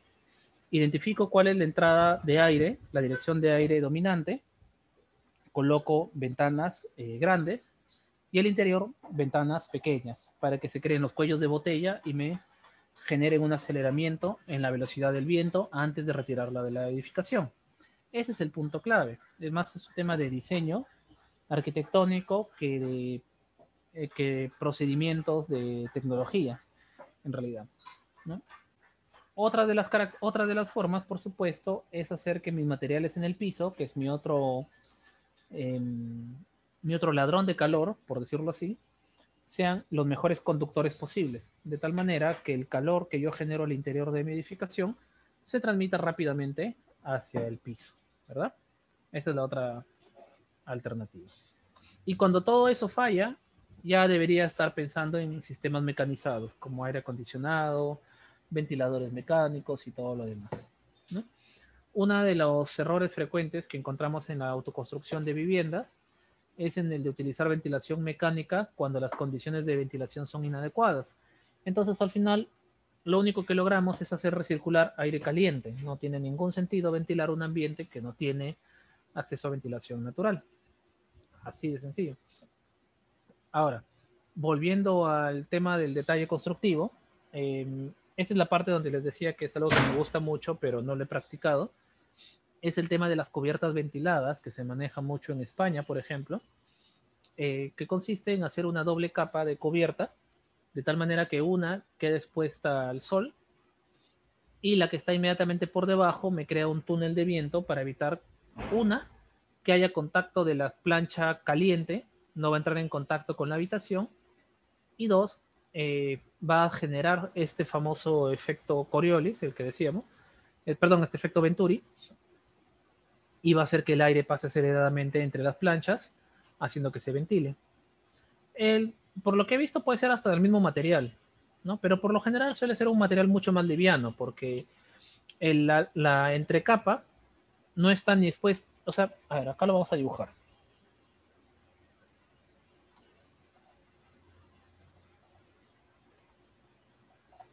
Tenemos la cobertura, el falso cielo raso, y acá el techo térmico que le llaman por ahí. Entonces, la idea es la siguiente. Esto va cerrado, esta es la cobertura y esto va abierto. Entonces, de esta manera, la radiación incide en esto y el viento corre por este lado. Mientras más caliente se ponga esta situación, con mayor velocidad va a recorrer el viento. Entonces, como podemos ver, este material no está expuesto a radiación, no está expuesto a humedad, no está expuesto a vientos. O sea, si bien es cierto, pasa por acá, pero no lo recibe en su cara, sino de forma transversal, así que no le va a generar un gran impacto. Así que puede ser un material bastante liviano, muy barato, ¿no? Lo importante simplemente es que esté sellado. Esa medida ya entiendo que responde a un cálculo que tiene que ver tanto con la velocidad del viento, la temperatura estimable promedio, y etcétera, etcétera, ¿no? Aquí yo te recomiendo dos cosas, si gustas abordar en la materia. Por un lado, el Código Técnico de Edificación de España tiene todo un capítulo que habla sobre este tema. Y recordar que de hecho los españoles son los mejores del mundo en todo lo que tiene que ver con climatización natural. Y te voy a recomendar una obra, dame un minuto, voy a ir a traerla para mostrarte el título. Un ratito.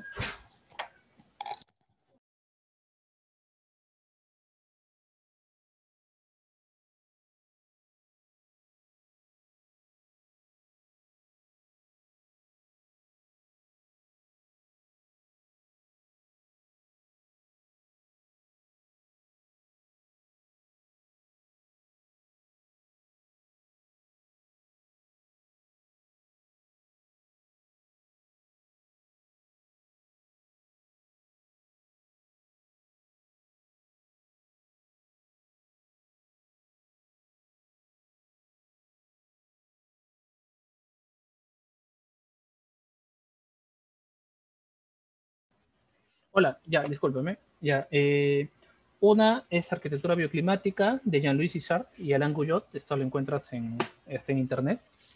Y el otro es el Manual de Arquitectura Solar de Rod Lacomba.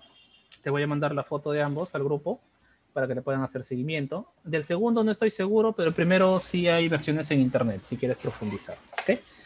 Bien, para no alejarnos mucho del tema, porque ya nos fuimos por una de las ramas, ¿no? Aunque se agradece la pregunta, eh, tengamos en cuenta siempre que el tema de las coberturas justamente es eso, es aislamiento termoacústico, sobre todo en nuestras regiones, en el Perú, que estamos tan expuestos a ciertas condiciones climáticas.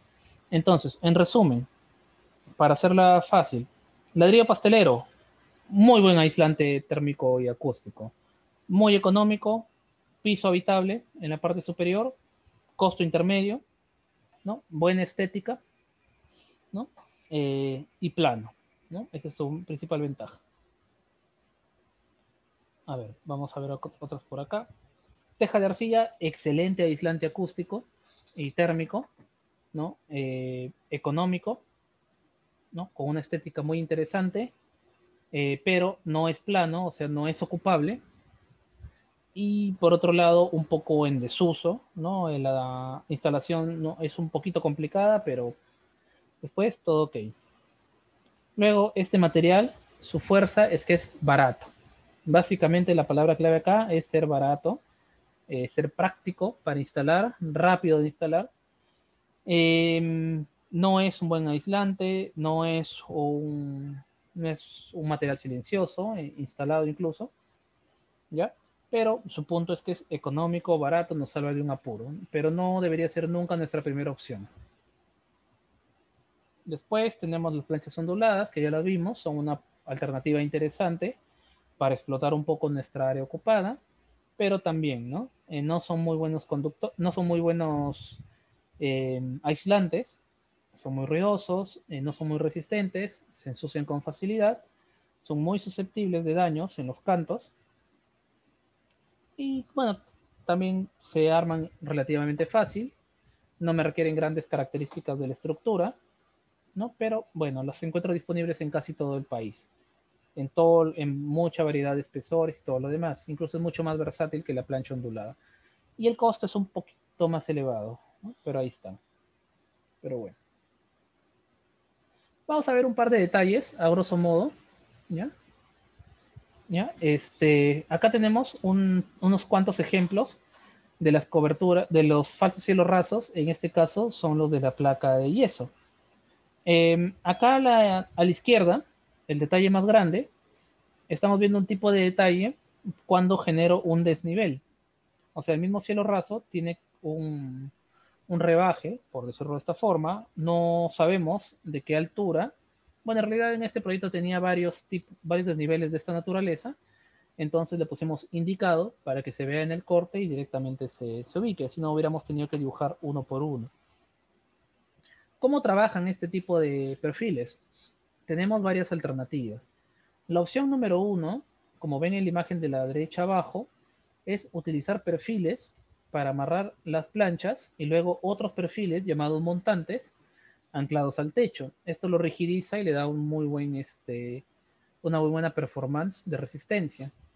La otra opción, que la trabajo cuando ya son techos más grandes y de alturas mucho mayores, es con este cable pasante. Simplemente se pone un pequeño riel y se amarra un alambre galvanizado para esto de acá. Entonces el techo queda colgando.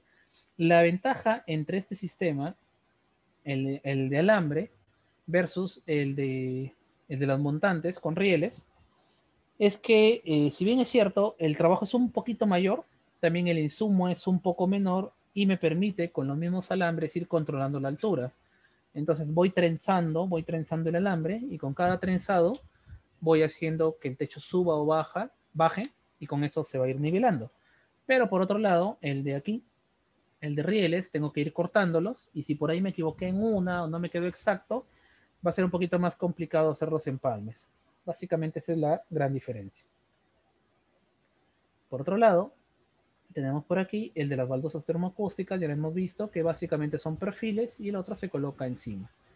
Nada más, ¿no? ¿Cómo se instala, arquitecto? Bueno, tendríamos que estar en obra para mostrárselos, pero básicamente la idea es esta.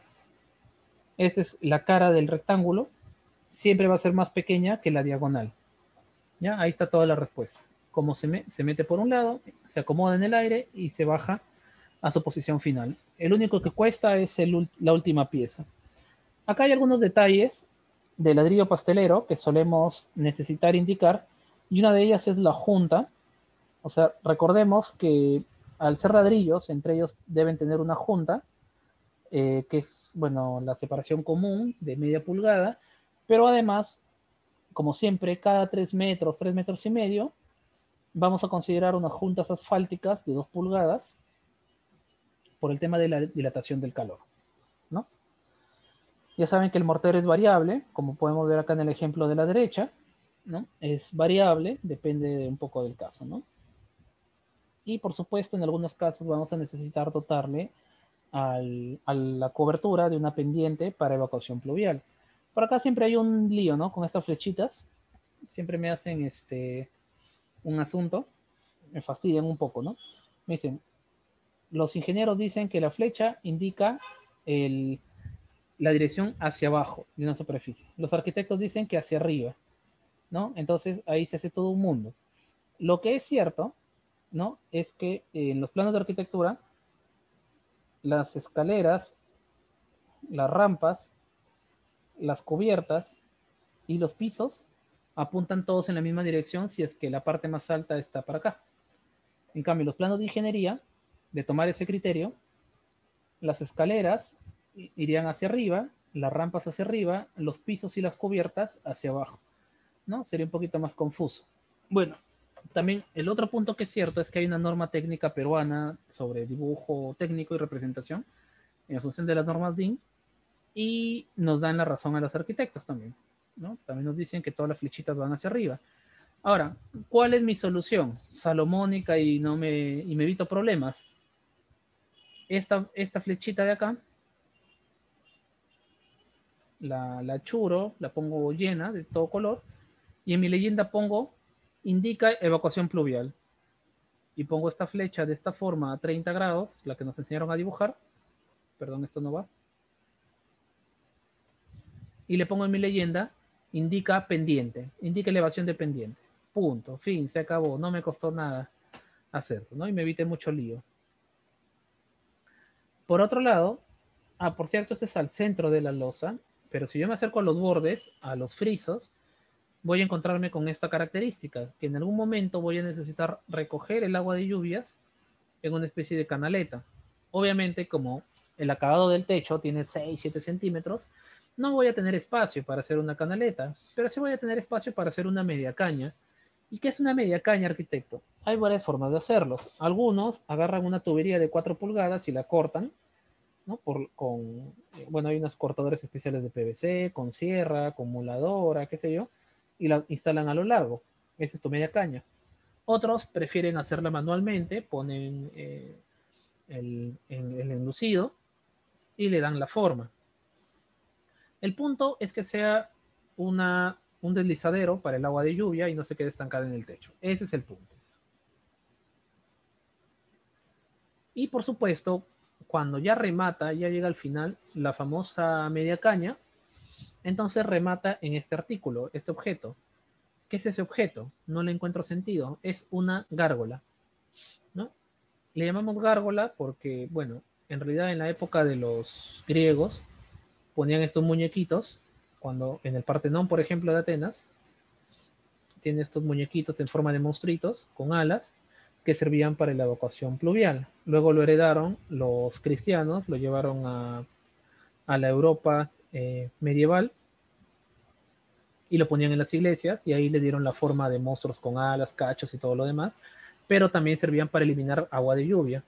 Entonces, en la práctica, ya con los años, evidentemente ya no le ponemos monstruitos en los techos de nuestras casas, ¿no?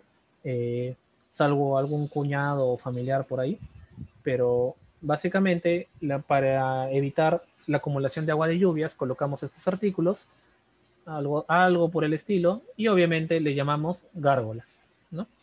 Que tienen muchas formas. Esta representación, esta que les estoy dibujando a grosso modo, con las disculpas de la técnica, es más o menos una gárgola típica para colegios, ¿no? Que es del detalle donde lo estoy sacando. Entonces, en el borde, en el friso, estos frisos le llamamos siempre a la cara lateral de una losa o viga. En el friso colocamos el último ladrillo elevado y con un pequeño voladito. ¿Para qué? Para que el agua de lluvia, en lugar de caer para allá, ensuciándome todo el friso, caiga para acá.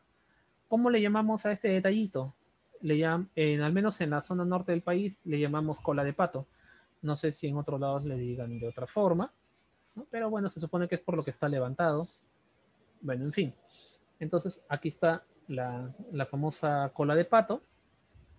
De este lado viene por acá el agua lluvia y remata. Por eso acá hay todo un trabajo de artesanía para hacer este tipo de detalles y remata por la gárgola eliminándolo.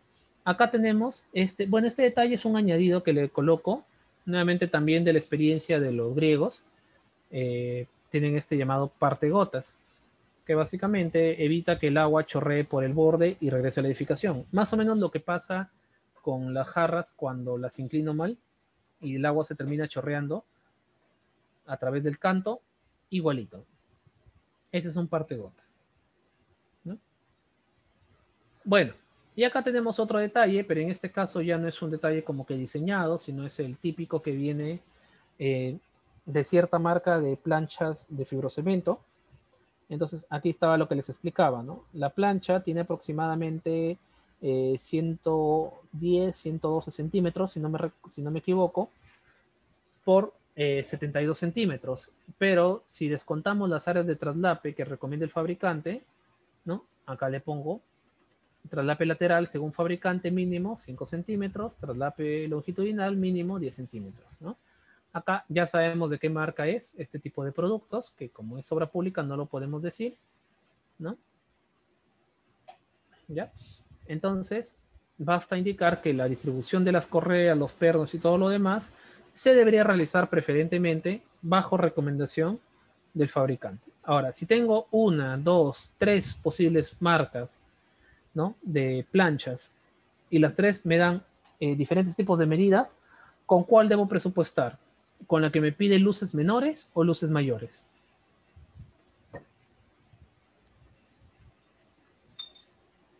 O sea, para la cotización de referencia me refiero. ¿Con cuál debo diseñar? ¿Con la que me piden menores luces o mayores luces?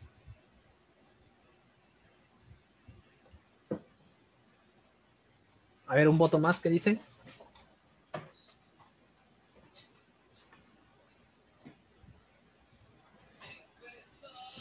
Bueno, acá no hay una sola respuesta, ¿no? Podría ser, unos podrían decir, bueno, yo voy a cotizar con el de las luces mayores porque es el más eficiente.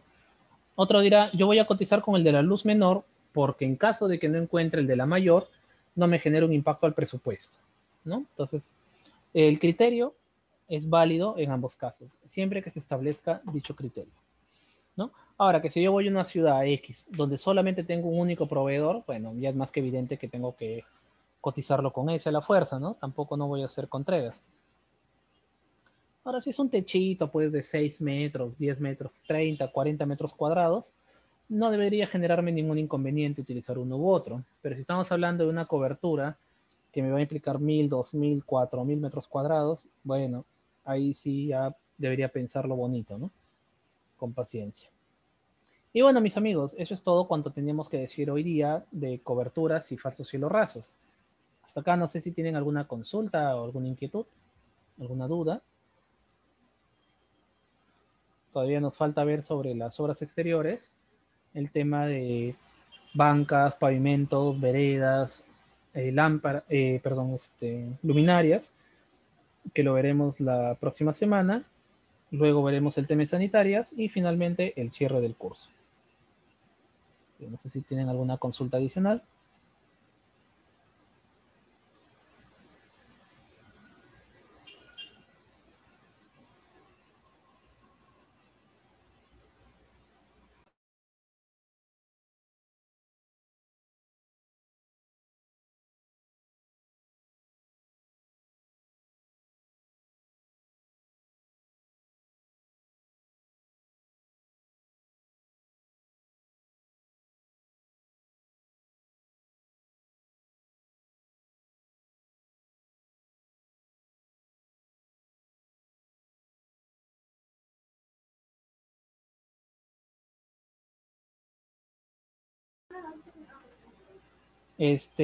Más que un examen, va a ser un proyecto final aplicativo, ¿no?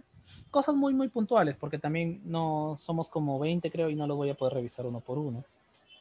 Cosas muy puntuales. Perdón. El curso me parece que acaba el sábado. A ver, déjenme ver bonito. A ver, un ratito, por favor.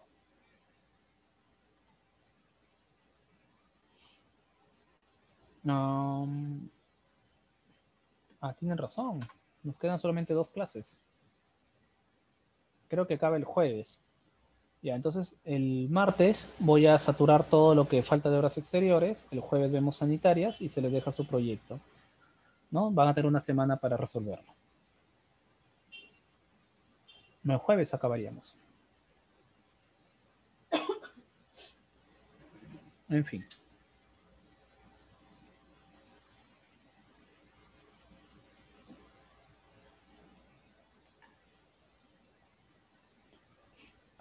Si hay fugas, más que por tornillos, es el tema de un mal traslape. Toda fuga tiene que ver con, todos los techos, perdón, tienen que tener un traslape adecuado, es decir, siempre respecto a la caída. Es decir, primero debo instalar la plancha más baja de todas y luego la voy subiendo, de tal manera que cuando el agua escurre, siempre se encuentra por encima del traslape, nunca por debajo. Así que si hay fugas es A, o hay un mal traslape, o B, la plancha está rota. O C, los perfiles quizás están mal embonados. A, techo en curva. ¿Cuál? ¿La plancha ondulada? O en todo caso, envíame al grupo la foto para verlo bonito y ahí podemos darle alguna idea. Bien, mis amigos, nos estaríamos viendo entonces el día martes para la penúltima sesión. Yo hoy día me van a disculpar que termine un par de minutos antes, pero en 30 minutos vamos a dar una pequeña charla. Están invitados, por supuesto, es abierta sobre un módulo de expedientes técnicos que vamos a abrir. Una parte ya la conocen, le hemos conversado como introducción de este curso, pero por ahí vamos a mencionar algunas otras, algo muy cortito. Bueno, tengo que prepararme para ello y entonces estaríamos conversando el día martes. Mis amigos, gracias por todo, que tengan un buen fin de semana, gracias como siempre por su participación. Hasta luego.